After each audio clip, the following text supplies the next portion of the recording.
গণহত্যা এবং গুলিবর্ষণ এই সমস্ত ঘটনার বিচারের জন্য ইতিমধ্যে কিছু মামলা হয়েছে আপনারা জানেন, এবং আমরা নিজেরা রাজপথে থাকা বিভিন্ন ছাত্র সংগঠন, বিভিন্ন মানবাধিকার সংগঠন, জনগণের বিভিন্ন গোষ্ঠী দাবি করেছেন যে এটাকে মানবতা বিরোধী অপরাধ হিসাবে এটা বিচার করার স্কোপ আছে কিনা। আমরা সেটা খতিয়ে দেখেছি। আপনাদেরকে আমরা বলতে চাই 1973 সনে যে ইন্টারন্যাশনাল ক্রাইম ট্রাইব্যুনাল অ্যাক্ট আছে, যেটা পরে 2009 এবং 13তে সংশোধনী হয়েছে, সেই আইনে আমরা জুলাই গণহত্যা বলতে আমি অগাস্টের প্রথম 5 দিনের গণহত্যার কথা বোঝাচ্ছি। এটার জন্য দায়ী যে ব্যক্তিবর্গ আছেন উনাদের বিচারের জন্য আন্তর্জাতিক অপরাধ ট্রাইব্যুনালে উনাদের বিচারের জন্য আমরা ইতিমধ্যে একটা ছোটখাটো গবেষণা মতো করে দেখেছি এই আইনের অধীনে এই হত্যাকাণ্ডের সাথে জড়িত ব্যক্তিরা এবং যারা আদেশ দিয়েছেন, বিভিন্নভাবে সহযোগিতা করেছেন, তাদের সকলকে বিচারের আওতায় আনা সম্ভব। এবং আমরা এই আন্তর্জাতিক অপরাধ ট্রাইব্যুনাল, এখানে আপনারা জানেন একটা ইনভেস্টিগেশন এজেন্সি আছে, একটা প্রসিকিউশন টিম আছে, এগুলিকে আমরা রিঅর্গানাইজ করার চেষ্টা করছি। আদালতটা একটু পরে করব। আর এই ইনভেস্টিগেশনের ক্ষেত্রে এটা আমরা জাতিসংঘের তত্ত্বাবধানে করার চেষ্টা করছি। জাতিসংঘ থেকে আমাদের বারবার সহযোগিতার আশ্বাস দেওয়া হয়েছে। আমরা বিচারে সত্যিকারের স্বচ্ছতা, নিরপেক্ষতা নিশ্চিত করার জন্য আমরা জাতিসংঘের তত্ত্বাবধানে, আমাদের ইনভেস্টিগেশন টিম থাকবে, তারা কাজ করবে জাতিসংঘের তত্ত্বাবধানে, সর্বাত্মক তত্ত্বাবধানে। সেটার লক্ষ্যে সমস্ত উদ্যোগ গ্রহণ করব। ইতিমধ্যে এখানে জাতিসংঘের যে আবাসিক প্রতিনিধি আছে ওনার সাথে আমরা মিটিং করব, ডিসিশন নিয়েছি, ডেট ঠিক হয় নাই, সহযোগিতা চাবো। এছাড়া আমাদের আরো উচ্চ পর্যায় থেকে জাতিসংঘের বিভিন্ন কনসার্ন এজেন্সি আছে, ওনাদের সাথে যোগাযোগ করা হবে, আমরা করব। আমরা আশা করছি দ্রুত আমরা এটা শুরু করতে পারবো। প্রথম প্রশ্ন হচ্ছে, আমরা রোম স্ট্যাটিউট, যেটার বলে আন্তর্জাতিক ইন্টারন্যাশনাল ক্রিমিনাল কোড স্ট্যাবলিশ হয়েছে, আমরা রোম স্ট্যাটিউটের র্যাটিফাইং কান্ট্রি, অর্থাৎ সদস্য রাষ্ট্র। কিন্তু আপনি আন্তর্জাতিক অপরাধ আদালতে তখনই যেতে পারবেন যদি আপনি নিজস্ব অপরাধ আদালতে এটার বিচার করতে আনউইলিং, অনিচ্ছুক বা আনএবল, অসমর্থ হন। আমরা তো অসমর্থ না।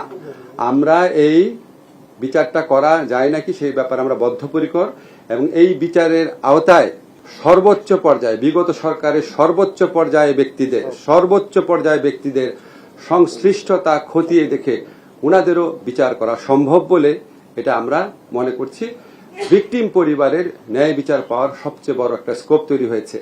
আপনারা জানেন আমাদের পুলিশ প্রশাসনকে কিভাবে ব্যবহার করা হয়েছে, আমাদের মন্ত্রীরা পুলিশ প্রশাসনকে কিভাবে ব্যবহার করেছে, আমাদের মন্ত্রী এবং রাজনৈতিক দল নেতারা ছাত্র সংগঠন, ছাত্রলীগের মতো ঐতিহ্যবাহী একটা সংগঠন, বাংলাদেশের স্বাধীনতা সংগ্রামে অন্যতম ভূমিকা রাখা সংগঠন, সেই সংগঠনকে কি ধরনের সন্ত্রাসী কাজে ব্যবহার করেছে।